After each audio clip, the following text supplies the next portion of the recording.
এই মুহূর্তে আছি আতিয়া জামে মসজিদে। ঢাকার মধ্যে এতদিন যেই স্থাপনাটা দেখেছি আমরা, 411 বছরের পুরনো।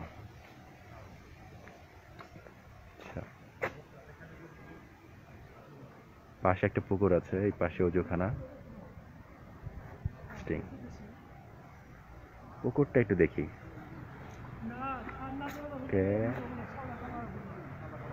মসজিদের ভিতরে তাহলে ঢুকে দেখি কি আছে। Detail the Atiya mask by Syed Khan কানি।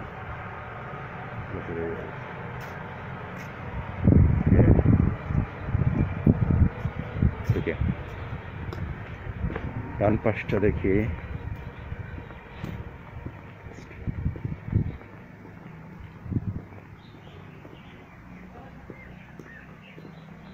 এই পাশের গেটটা খোলা না বন্ধ? মসজিদের ভেতরে প্রবেশ এবং বাইরে যাওয়ার দোয়াটা দেয়া। বাহ, অনেকদিন পর সুপুরি গাছ দেখলাম। পাশেই বাড়ি। টিউবওয়েলটা কি চালু আছে?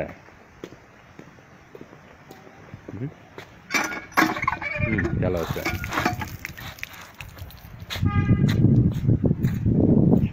আটিয়া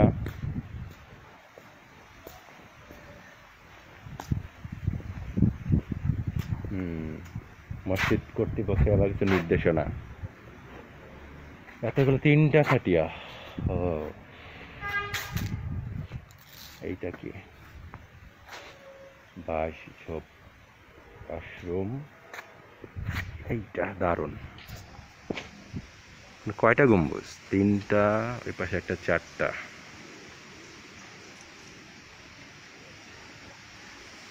সামনে গিয়ে দেখি।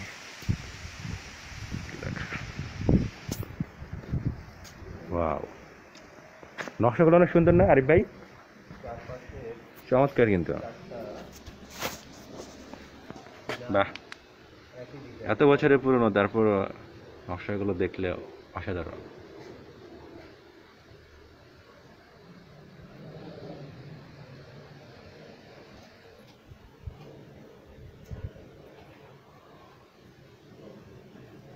সেটা ভিতরে ঢুকে দেখি।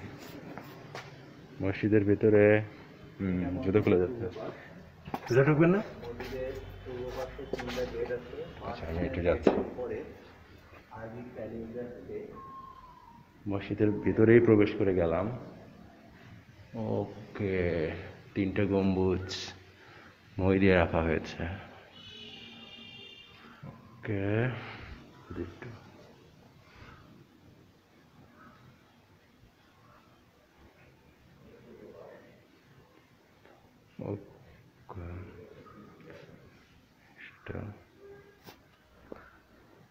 নামাজের সময়সূচি দেওয়া। ভেতরের অংশটা এখন বন্ধ আছে, নামাজের সময় তো খুলে দেওয়া হবে। আচ্ছা, এই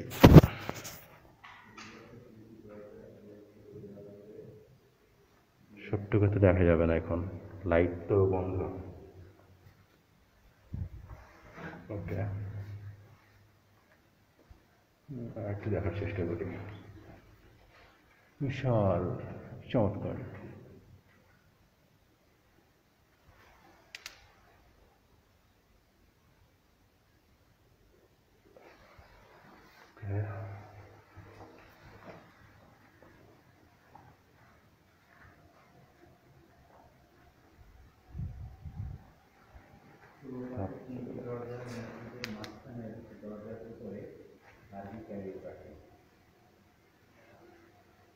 অনেকাংশই হয়ে গেছে, তারপরও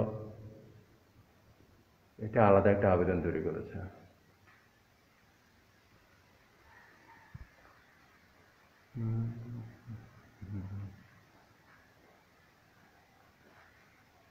তাই গম্বুজ উপরে ওঠা যাবে নাকি?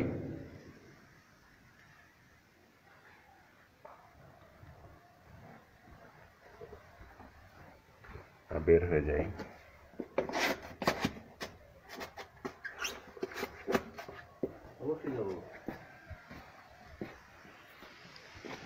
এই ছিল, এই পাশেরটা তো দেখা হয় নাই, এই অংশটুকু দেখা হয় নাই। আচ্ছা,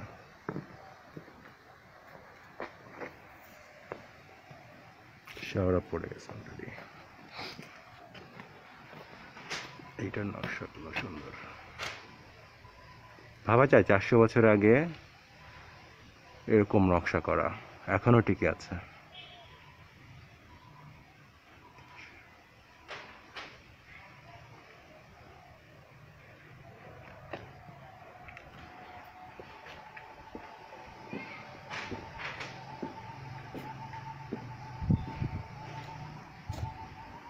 বড় একটা গম্বুজ তাহলে, আর ছোট ছোট 3টা।